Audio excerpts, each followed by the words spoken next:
Quando a notícia estourou de vez, a verdade é que a torcida do São Paulo já não tinha mais voz para gritar de tanta indignação, mas ainda assim havia uma expectativa silenciosa. Em algum momento, Júlio Casares iria se manifestar, quebrar o silêncio depois do impeachment que sacudiu o Morumbi por inteiro, e tentar explicar ao torcedor tricolor como a gestão que prometia modernidade e transparência acabou mergulhada em crise, denúncias e afastamento do cargo máximo do clube que a gente aprendeu a amar desde criança. No entorno do estádio, nos bares da Zona Sul, nos grupos de mensagem e nas arquibancadas virtuais que viraram as redes sociais, o sentimento era de ressaca moral, como se o torcedor estivesse tentando digerir tudo ao mesmo tempo. A política confusa, os bastidores pegando fogo, as investigações sendo expostas nos noticiários e, por cima de tudo, a imagem do presidente caindo em plena praça pública, enquanto São Paulo virava tema de debate em programas que pouco falavam de bola e muito falavam de documentos, conselheiros, atas e reuniões tensas. O impeachment não foi só um ato burocrático cravado em estatuto, foi um julgamento político, simbólico e emocional que caiu no colo do torcedor como mais um capítulo de uma novela que parece não ter fim,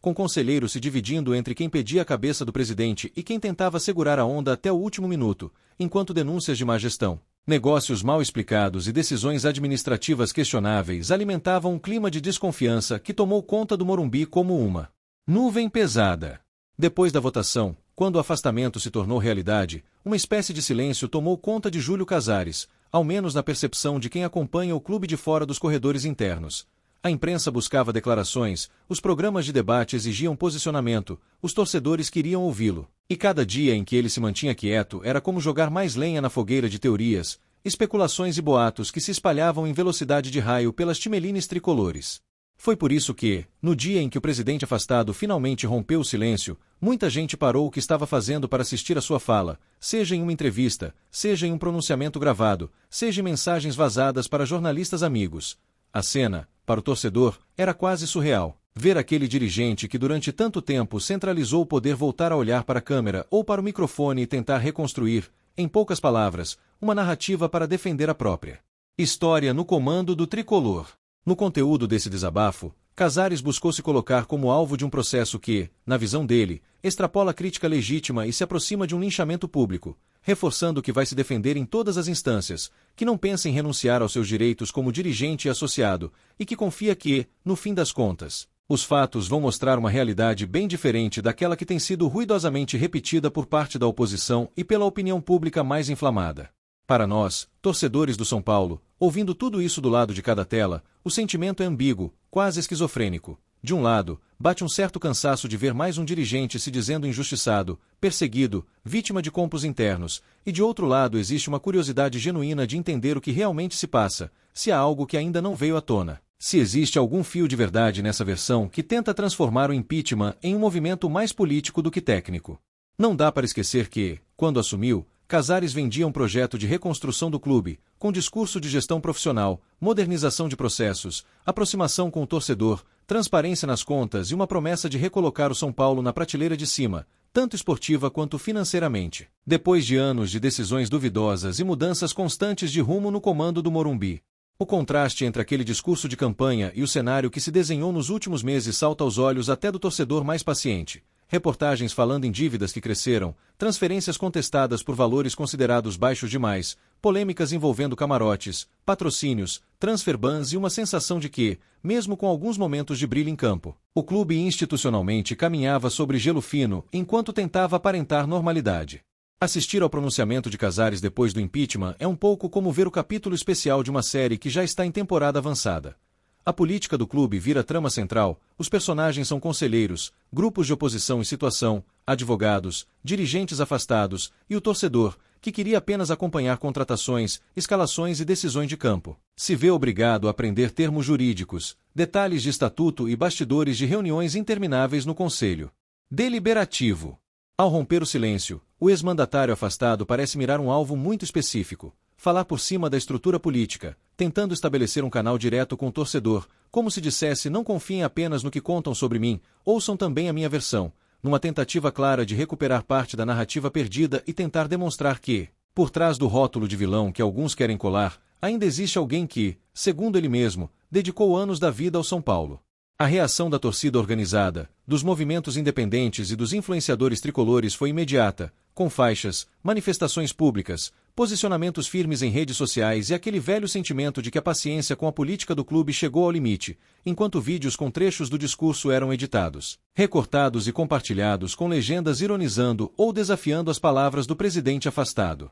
Ainda assim, é inegável que houve também uma parcela da torcida que tentou enxergar, nas entrelinhas, algum sinal de arrependimento, algum esboço de autocrítica, como se buscasse uma faísca de sinceridade em meio a tantas frases calculadas, lembrando que ninguém chega à presidência de um clube gigante por acaso, e que talvez exista ali, por baixo do terno e da defesa jurídica, alguém que genuinamente sente o peso de ver o próprio nome manchado junto com o escudo tricolor. O torcedor comum, aquele que trabalha a semana inteira e vai ao Morumbi como válvula de escape, provavelmente reviu mais de uma vez alguns trechos do pronunciamento, tentando identificar se em algum momento Casares admite erros com clareza, se reconhece de fato as decisões equivocadas, se apresenta propostas concretas de reparação ou se tudo não passa de um texto cuidadosamente preparado para tentar sensibilizar conselheiros e sócios que ainda possam ser conquistados. Chamou atenção, especialmente, a tentativa de Casares de resgatar a ideia de obra e legado, sugerindo que sua gestão deveria ser avaliada pelo conjunto, pelos momentos de conquista e pelos esforços de reorganização, mais do que pelos casos que estouraram no noticiário recentemente, como se quisesse que a torcida, ao olhar para trás, se lembrasse também dos bons momentos e das taças levantadas, e não apenas das manchetes envolvendo polícia, investigações e assembleias tumultuadas. Como torcedor do São Paulo, é impossível negar que existiram instantes de alegria durante essa administração, jogos marcantes, vitórias contra rivais, finais que fizeram o Morumbi tremer, mas também é impossível fingir que essas lembranças apagam a sensação de que o clube se acostumou a caminhar no fio da navalha, financeiramente e politicamente, sempre arriscando demais, gastando mais do que podia, apostando em soluções paliativas que depois cobravam a conta com juros. O maior incômodo, talvez, seja perceber que o São Paulo, que durante tanto tempo foi referência de organização e modelo de clube, passou a ser visto com frequência como um caso de estudo ao contrário, um alerta sobre como a soma de decisões ruins e estruturas viciadas pode transformar um gigante em protagonista de escândalos, dossiês, denúncias e crises seriadas que exaurem a paciência de qualquer torcida. Nos bastidores, circulam rumores de que, mesmo afastado, Casares ainda conta com o apoio de uma ala do Conselho que enxerga no impeachment mais um capítulo de disputa pelo poder do que propriamente um ajuste de rota moral, e que esse pronunciamento teria sido um recado direto a esses aliados, reforçando que ele não pretende sair de cena sem lutar e que está disposto a marcar posição até o último recurso disponível. Ao mesmo tempo, há quem diga que conselheiros que já foram próximos do presidente olharam o discurso com frieza, interpretando cada palavra como parte de uma estratégia para reescrever a própria história antes da Assembleia Geral, como se o objetivo fosse plantar dúvidas, desgastar adversários internos e tentar, no mínimo, transformar a queda inevitável em algo menos humilhante aos olhos do grande público. Para nós, tricolores, o medo maior é que essa guerra política se arraste por meses, consumindo energia, tempo e dinheiro do clube, enquanto as decisões realmente urgentes, como planejamento de elenco, reforços, estrutura de base e reequilíbrio financeiro, ficam em segundo plano, presas em um limbo institucional no qual ninguém sabe exatamente quem manda e até onde esse comando pode ir. É nítido que o pronunciamento de Casares não foi pensado apenas para o coração do torcedor, mas também como munição para os processos que correm fora do gramado, uma espécie de peça retórica para ser citada em entrevistas, documentos, reuniões fechadas, sempre reforçando a tese de que o ex-presidente está sendo vítima de exageros, de um ambiente tóxico e de uma narrativa construída para destruí-lo politicamente. Em vários momentos, ele fez questão de frisar que não enriqueceu às custas do clube, que sua vida pessoal sempre foi de trabalho e dedicação, que sua família sofre com a forma como seu nome tem sido exposto, e que não aceita ser tratado como se fosse um inimigo do São Paulo, tentando criar uma separação entre críticas duras à sua gestão e ataques que, na visão dele, ultrapassam limites éticos e morais. Só que, quando a gente lembra de funcionários com salários atrasados, de atletas frustrados com promessas não cumpridas, de fornecedores esperando pagamentos, fica difícil não confrontar essas falas com a realidade dura do dia a dia, na qual o peso das decisões administrativas recai sobre quem muitas vezes nem aparece na foto, mas sente na pele as consequências de uma gestão que perdeu o controle.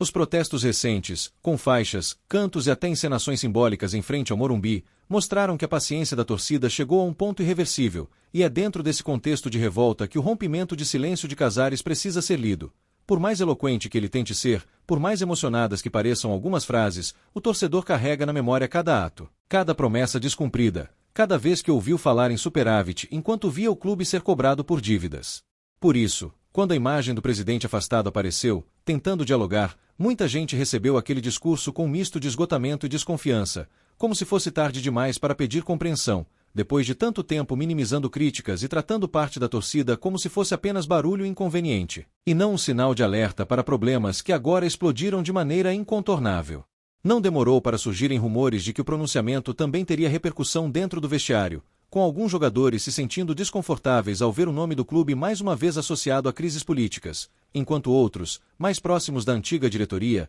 teriam visto na fala de Casares um gesto de coragem, uma tentativa de colocar o peito à frente e assumir o protagonismo em um momento em que muitos preferem o silêncio. No meio desse fogo cruzado, o elenco e a comissão técnica tentam manter um foco quase heróico, com Hernan Crespo precisando blindar o grupo, controlar o ambiente e repetir, em entrevistas, que o trabalho segue, que o vestiário está unido e que o que acontece fora das quatro linhas não pode servir de desculpa para a queda de rendimento em campo, mesmo que, na prática, seja impossível separar totalmente futebol e política. O torcedor sabe, no fundo, que a bola sempre conversa com a política, ainda que os discursos tentem dizer o contrário. Crises institucionais drenam energia, geram ansiedade, tiram a tranquilidade de quem precisa decidir escalações, contratações e renovações, e é por isso que cada fala de Casares, cada movimentação no conselho, cada reportagem de bastidor acaba interferindo, de uma forma ou de outra, na confiança que o time leva para dentro de campo. A chegada de uma presidência interina, com Harry Macis assumindo o comando administrativo,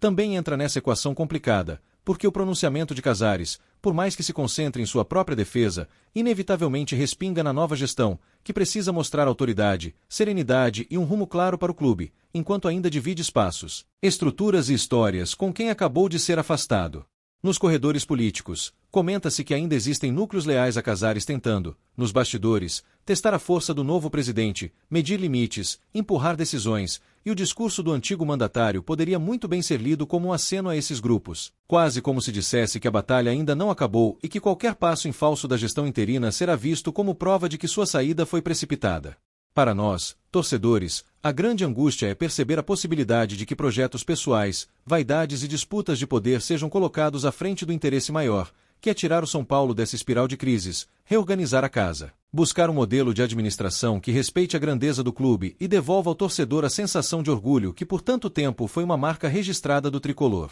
Ao mesmo tempo, não dá para jogar toda a responsabilidade em um único nome e achar que, derrubando esse presidente, todos os problemas evaporam. A fala de Casares, ao tentar se defender, também acaba escancarando um sistema político envelhecido, com feudos, acordos silenciosos, composições de chapa e estruturas que resistem a mudanças profundas, mesmo diante de sinais claros de que o modelo atual está esgotado. Em um dos momentos mais fortes do seu rompimento de silêncio, Casares insiste na tese de que está sendo alvo de uma injustiça histórica, de uma perseguição que não respeita os fatos e que transforma críticas legítimas em ataques desmedidos, quase como se tentasse se colocar ao lado do torcedor comum, que também se sente injustiçado por ver o clube ser alvo de chacota de rivais e de narrativas que reduzem o São Paulo a uma caricatura de si mesmo. A resposta da torcida, porém, veio em forma de memes, treais longas nas redes, textões lembrando decisões ruins, negócios contestados, dívidas acumuladas e principalmente um questionamento central. Se tudo estava indo tão bem, por que tantas vezes o clube precisou de manobras emergenciais?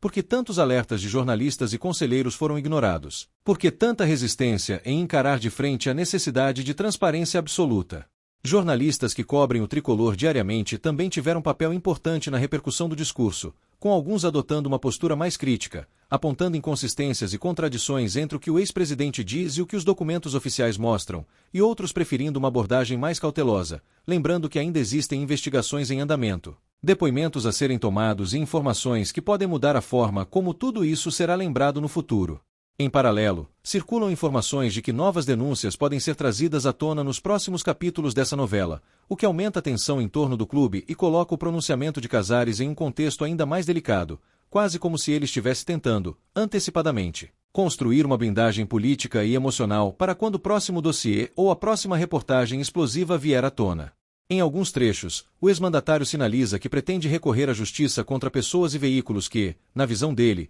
extrapolaram o direito de crítica e passaram a difamar sua honra, deixando no ar um clima de guerra judicial que em nada ajuda um clube que já anda atolado em disputas internas, planos de reestruturação financeira e a necessidade urgente de recuperar credibilidade junto ao mercado, patrocinadores e parceiros. Para a gente, que ama o São Paulo acima de qualquer dirigente, essa perspectiva de ver o nome do clube misturado a ações, contra-razões, liminares e audiências é angustiante, porque cada processo, cada acusação, cada contra-ataque reforça a imagem de um tricolor dividido, mais ocupado em olhar para o próprio umbigo do que em olhar para frente, para o campo, para os sonhos de voltar a disputar tudo de igual para igual. Ainda assim, em meio a tanta confusão, existe um lado humano que não pode ser ignorado. Ver um presidente do São Paulo, alguém que por anos falou em nome do nosso clube, chegar a esse ponto de desgaste público, de exibição de fragilidades, de ser questionado em praça pública, também desperta em parte da torcida uma certa pena, um incômodo, um sentimento de que ninguém deveria levar a instituição a esse nível de exposição.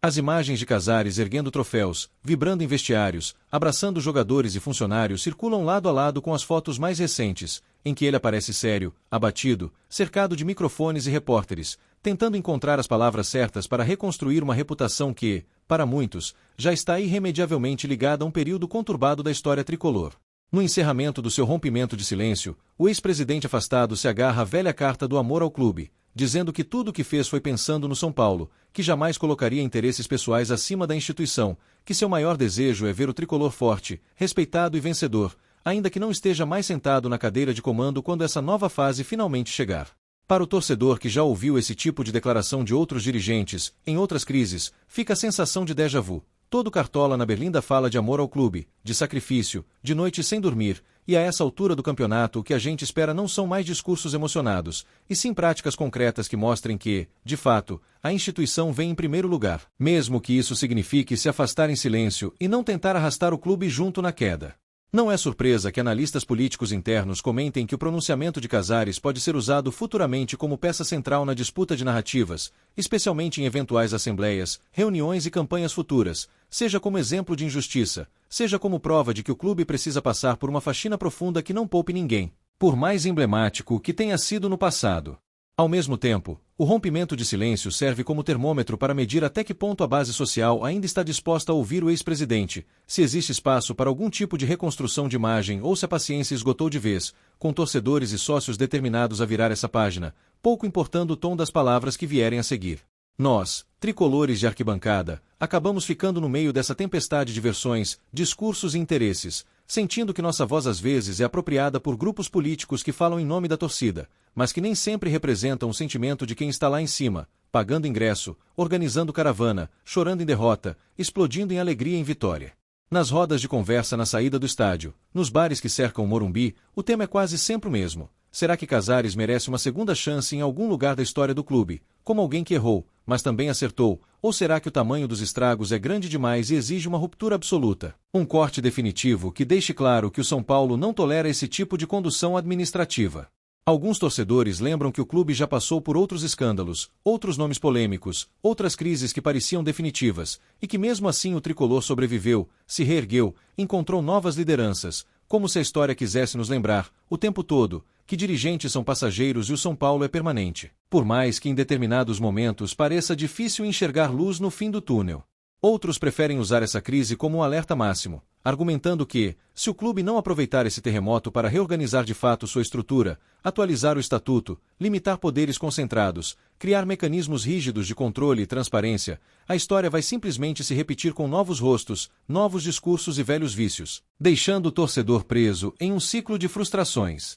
O rompimento de silêncio de Casares, desse ponto de vista, é mais um capítulo importante, mas está longe de ser o desfecho. O que vai definir mesmo o rumo do São Paulo é o que virá depois, se haverá coragem para mudanças radicais, se a nova gestão terá firmeza, se a Assembleia de Sócios fará valer o peso da instituição acima de simpatias pessoais ou alianças antigas. Eu, como torcedor do São Paulo, confesso que, mesmo tomado por raiva e desilusão em muitos momentos, assisti a cada segundo da fala de Casares, porque quando o assunto é o nosso tricolor, a gente não consegue simplesmente desligar a televisão, fechar o celular e fingir que nada está acontecendo. A dor que sentimos com cada notícia ruim é proporcional ao amor que temos por esse escudo. Lá no fundo, o medo que corrói boa parte da torcida é ver rivais organizados, com projetos claros, se adiantando, levantando taças, enquanto São Paulo segue brigando consigo mesmo, trocando acusações em vez de trocar passes, se engalfinhando em conselhos e audiências em vez de construir elencos competitivos e fortalecer a base que sempre foi motivo de orgulho. Ao mesmo tempo, esse caos todo acende uma luz de alerta que talvez seja justamente o empurrão que faltava para que uma reforma profunda seja levada a sério, com discussão sobre limites de mandatos, regras mais rígidas de responsabilidade fiscal, participação mais ativa do sócio e do torcedor em decisões estratégicas, e até mesmo a avaliação de novos modelos de gestão que hoje são realidade em tantos clubes espalhados pelo mundo. Nos corredores de oposição, já se cochicha sobre projetos que envolvem reestruturação completa, ideias de clube-empresa, parcerias estratégicas e até modelos de sociedade anônima do futebol, iniciativas que, se forem conduzidas de forma honesta e transparente, podem representar um recomeço, mas que, se forem tratadas como mais uma oportunidade de poder, apenas repetirão erros com roupagem nova. O torcedor, calejado, olha para tudo isso com desconfiança, mas também com uma esperança teimosa, sonhando com o dia em que a manchete principal não será sobre impeachment, investigação ou pronunciamento de dirigente afastado, e sim sobre uma grande vitória, um título histórico, um Morumbi lotado cantando em uníssono, falando de futebol, de raça, de entrega, e não de planilhas e atas. Até lá, a única certeza é que a voz da arquibancada não vai se calar. Por mais que a política tente falar mais alto, nós seguiremos cobrando, protestando quando for preciso, apoiando quando o time merecer, participando de debates, exigindo transparência, porque o São Paulo não pode continuar refém de vaidades e projetos pessoais de quem enxerga o clube como trampolim e não como casa. Júlio Casares rompeu o silêncio, colocou suas palavras na mesa, mas, para o torcedor tricolor, mais perguntas do que respostas ficaram ecoando no ar, como se cada frase pronunciada abrisse uma nova discussão, uma nova linha de análise, uma nova dúvida sobre o que realmente aconteceu nos porões da política são paulina ao longo de sua gestão. E assim seguimos, cansados, mas ainda profundamente apaixonados, tentando encontrar algum sentido em meio a tanta turbulência, defendendo o clube até de quem diz defendê-lo, torcendo para que, dessa crise, surja finalmente um São Paulo mais forte, mais justo, mais transparente, capaz de honrar o peso da própria camisa dentro e fora de campo. Porque, no fim das contas, presidentes são julgados, conselheiros são substituídos, alianças políticas se desfazem, mas o amor ao São Paulo Futebol Clube não sofre impeachment, não é afastado por votação e não depende de quórum. Ele simplesmente continua, firme, teimoso, ocupando cada espaço do nosso coração tricolor, à espera de dias melhores.